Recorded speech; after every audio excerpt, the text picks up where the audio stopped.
mean, one of the biggest things that people think they need to do, I feel like, at certain times of their life is buy a house.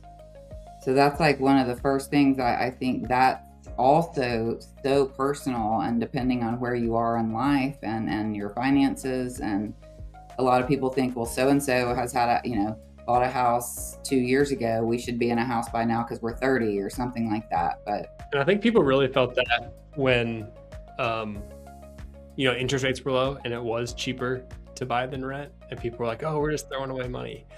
And I think now it's back to kind of normal times where interest rates are higher. It's actually cheaper for you to rent than it is to buy, and especially when you factor in all the costs.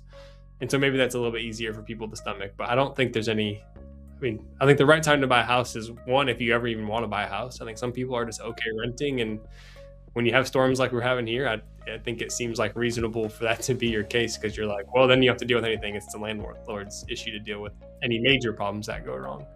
And realize too, just the overall housing economy, especially here in Nashville, has changed dramatically over the last few years, especially. So you could have someone that just got into the housing market and bought their first house in 2019, right before everything just got crazy and unaffordable around Nashville.